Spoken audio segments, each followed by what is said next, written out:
हैं। क्या नाम है सर आपका? दलजीत सिंह। दलजीत जी बताएंगे, उन लोगों को जवाब देंगे अभी जो लोग ऐसी ऐसी बातें लिखते हैं सोशल मीडिया पे। सबसे ज़्यादा माइग्रेशन, सबसे पहले मैं कहूँगा कि ग्रीन रेवोल्यूशन हमने दी। सबसे ज़्यादा माइग्रेशन भी हमने झेली। हमारी फॉर्च्यूनर, हमारी एंडेवर, हमारी स्कॉर्पियो, उन बच्चों की 18-18 घंटों की मेहनत है, खेती से नहीं ली हमने। इस खेती ने हमें कर्जे के बिना कुछ नहीं दिया, हमें दिए सुसाइड्स। हमने इस देश का पेट भरा है, आज तक भर रहे हैं। मैं जितने भी मेरे भारतीय भाई हैं जो शहरी हैं, सुबह उठ के चाय पीते हो, कौन कहाँ से आती है भाई? दूध चाहिए, कोई गोबर में घुसा है तो दूध आता है आपके घर में।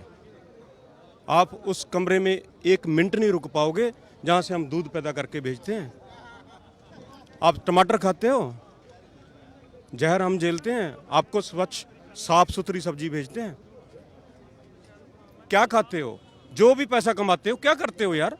मंत्री संतरी जितने जो IAS लॉबीज हैं क्या करते हैं? खाते ही हैं ना। वो खाने की फैक्ट्री हमारी है। और वहाँ मेरे पास 10 एकड़ हैं।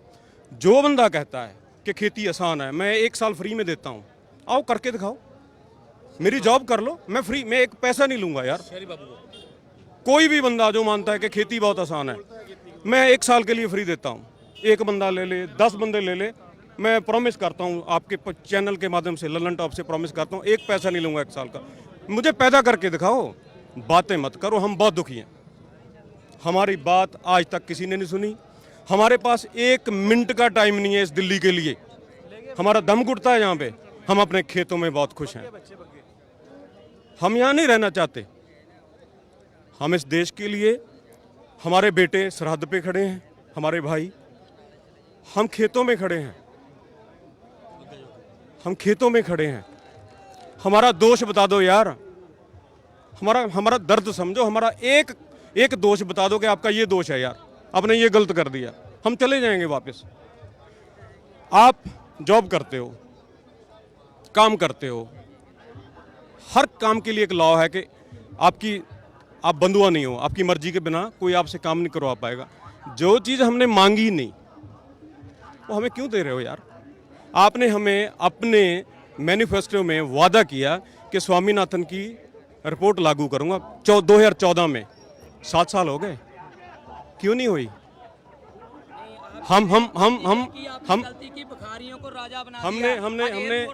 हम 60 करोड़ हैं, 60-70 करोड़ हैं। हमारी खेती के ऊपर कितने मजदूर हैं? अब ये मुझे बताएं, जब एक ट्रैक्टर खेत में जाता है तो वो ट्रैक्टर नहीं जाता, आपकी इकॉनमी चलती है हमारे साथ। आपका डीजल, आपकी पेस्टिसाइड, आपकी फर्टिलाइजर, आपकी जितनी दुकानदारी है, इंडस्ट्री से लेके दुकानदारी तक, सब हम चलाते हैं। क्योंकि ये खेत कृषि प्रधान खेत है, देश है। पूरी इकॉनमी लाखों करोड़ का इनकी टिकी थी, जो बोलते हैं कार्स की, जो फैक्ट्रीज इंडस्ट्री है, जो भी इनकी है, कहाँ चली गई? प्लस में तो ग्रोथ सिर्फ एग्रीकल्चर की है। लाखों करोड़ का कर्जा लेके, उस पर ब्याज ना दे के, उसको माफ करवा के, ये है देशभक्त और हम है देशद्रोही। हमारा दोष इतना ही है भैया कि हमने देश का पेट भरा है। मैं इसका रेफरेंस दे दूं जिसकी बात ये कर रहे थे। अभी जब क्वार्टरली आंकड़े आए थे, उसमें जितने बाकी सूचकांक थे सारे गिरे हुए थे, इंडस्ट्री आउटपुट से लेकर हर चीज़ का। सिर्फ फार्म की एक आउटपुट थी जो पॉजिटिव में थी, और उसके रेफरेंस में यहाँ पे बात कर रहे थे। मैं आपको आपने जो पूछा था ना गलती का, वो मैं बताना चाहता हूँ कि हमारी गलती ये थी कि हमने भिखारियों को राजा बनाया है। 66 से पहले ये मंत्री लोग जो आज बैठते हैं ना, तब के जो मंत्री थे ना, अमेरिका जैसे देशों में जाकर खड़े हो जाते थे कि आपके दिए हुए $5 लिखा होता था कि हिंदुस्तान में, इंडिया में, भारत में इतनी फैमिली को इतने दिन के लिए खाना देंगे। और पता क्या लाते थे? लाल रंग की गेहूँ। ये बुजुर्ग बैठे, इनसे पूछिए, वो जानवर नहीं खाता था उनको, ये वो मांग के लाते थे, भिखारी थे। और आज एयरफोर्स 1 से भी बढ़िया 8-9 हज़ार करोड़ के जिस जहाज पे बैठा है ना, वो इन्हीं लोगों के है। इनके तो तुम डेली आपका सारा जो आपके जितने भी मंत्री हैं, साहब है या मौजूदा हैं, ये रोज आकर 10 बार इनके पाँव धोकर पानी पियो ना, तो इनका दे नहीं दे सकते। आपको भिखारियों से राजा बनाया है। आज आप देखिए, GST की वजह से, या नोटबंदी की वजह से, और ऊपर से कोरोना की वजह से, जो प्लस में थी 8% प्लस में थी, वो GDP आज -23 में जा रही है। किसकी बदौलत है? इनकी, यानी कि 32% नीचे देश को ले आए, लेकिन सबसे 3.5-4% ग्रोथ थी एग्रीकल्चर की। इसीलिए अभी इनको ये जो किया, हाँ एक मिनट, ये जो किया गया है ना षड्यंत्र के साथ, ये मजदूरों के साथ गलत किया था कि ये लोग भूखे भूखे मरेंगे और हमारे जितनी पैसे देंगे उस पे ये लोग खुश होकर काम करेंगे। लेकिन हम लोगों ने एग्रीकल्चर की बदौलत लंगर लगा दिए। उन लोगों को जिन्होंने इन्होंने हज़ारों किलोमीटर पैदल चलने के लिए मजबूर किया, उनके लिए हमने कंबल, कपड़े और लंगर का इंतजाम किया। इन्होंने क्या किया, सिर्फ से सिर्फ भूखमरी दी है। आपने 2 करोड़ नौकरी की बात कही थी, कहाँ गई? आपने सबसे महा झूठे आदमी हो भाई, एक वो आपके साथ जो अमित शाह और तुम हो, आपकी जो सरकार है ना उसको आप लोग नहीं चला रहे, आपको अडानी और अंबानी चला रहे हैं। आपको जो ड्राफ्ट भेज दिया जाता है आप उसी को इम्प्लीमेंट कराने की कोशिश करते हो। किसी सिलेक्शन कमेटी के पास गया, किसी किसान यूनियन का आपके पास रेफरेंस है जिसके उसके साथ बातचीत की हो, किसी खेती मार का है? और तो और छोड़िए, ऑल पार्टी मीटिंग है, कोई सिलेक्शन कमेटी है? कुछ नहीं, वहाँ से आता है आप उसको पारित करवा देते हो।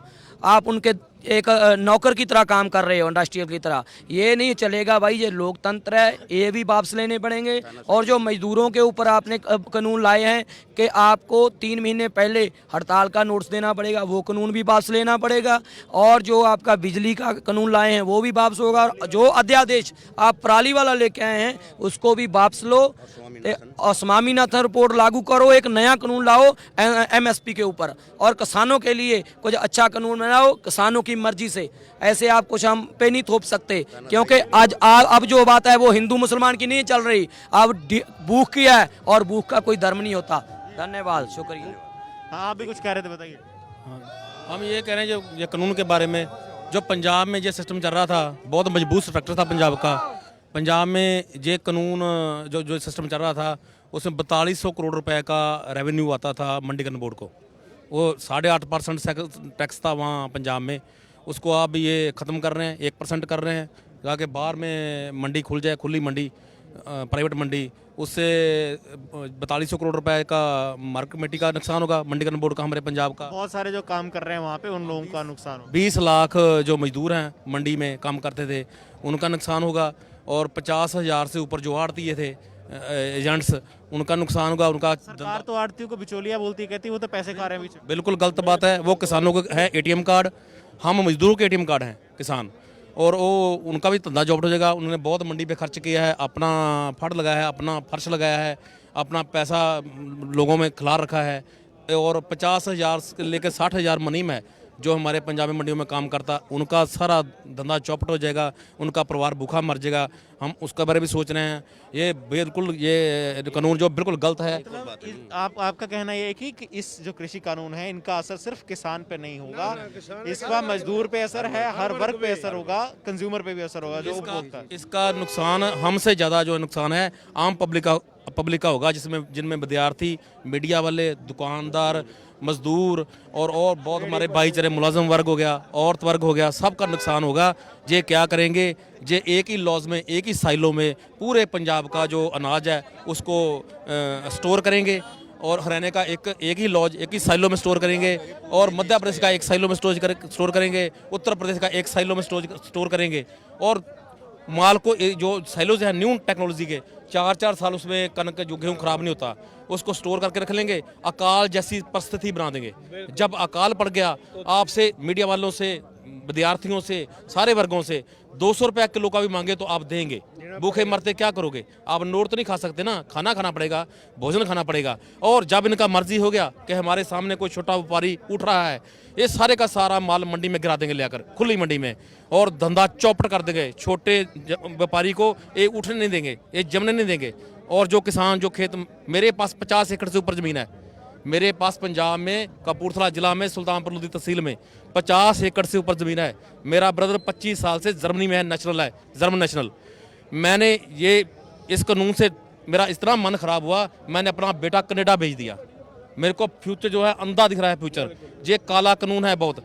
जैसे हम चाहें, हम बड़े जिम्मेदार हैं गांव में, हम चाहें कि हम लोगों का अनाज इकट्ठा करके हम स्टोर कर लें, और ये जो अडानी है, अंबानी है, ये इतना अनाज को मंडी में क्रश कर देगा, फेंक देगा, हमारा धंधा चौपट कर देगा, बिल्कुल हमको ख़त्म कर देगा। हमको इस कानून में कुछ नहीं है। पावर एक्ट जो लाए हैं उसमें मेरे जो SC भाईचारा है, हमारा गरीब तबके जो हैं, हमारे BC भाईचारा है, उनका इतना नुकसान होगा उन्होंने छाड़ी गल उसमें वो जो उनकी फ्री वाली बिजली है वो बंद हो जाएगी, जो फार्मर को मिलती है फार्मिंग सेक्टर के लिए बिजली वो भी बंद हो जाएगी उसकी सब्सिडी, और पूरा हम पर ये लोड पड़ने वाला है।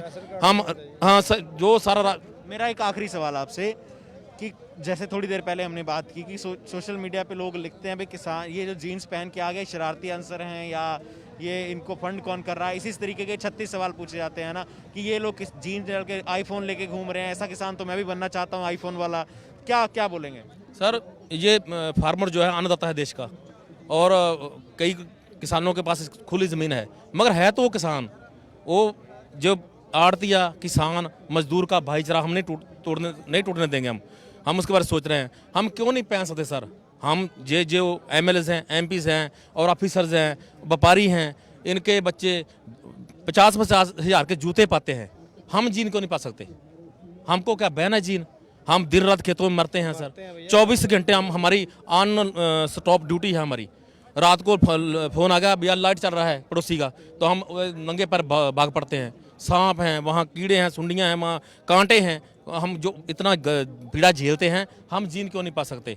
हम जीन पाएंगे, हम बढ़िया ब्रांड कपड़े पाएंगे, हमारे में मन है, हमारा भी जी करता है, हमारा मन भी करता है ये लोग इतने अच्छे कपड़े पा रहे हैं, इनके पास इम्पोर्टेड गाड़ियाँ हैं, हमारे पास क्यों नहीं है? हमारी तीसरी चौथी पीढ़ी इसमें ख़त्म हो गया किसानी में, हम क्यों नहीं ले पाए अब तक?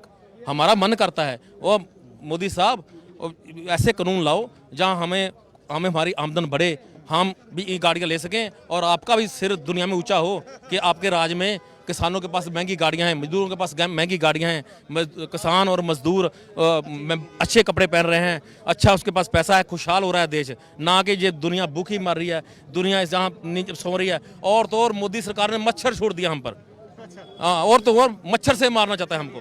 तो ये आखिरी बड़ा आरोप था इन्होंने लगाया, कहते कि मच्छर से मोदी सरकार हमें मारना चाहती है। सिंघू बॉर्डर पे हमें साफ किया किसानों ने कि भाई किसान के बच्चे अच्छे कपड़े पहनेंगे, मेहनत करते हैं और उस वजह से होती है, तो इस प्रोपेगेंडा से के खिलाफ भी हैं। और ये भी उन्होंने कहा कि हम डटे रहेंगे और हम चाहते हैं कि ये सारे तीनों कृषि कानून, इलेक्ट्रिसिटी बिल और जो पराली फूकने का जो एयर पोल्यूशन मैनेजमेंट का कंट्रोल का जो कानून था, वो कानून सरकार उन्हें रद्द करे और तभी हम यहाँ से अपना मोर्चा हटाएंगे। मेरे साथ हैं जेरी, लगातार सिंघू बॉर्डर से हम आपको अपडेट देते रहेंगे। शुक्रिया।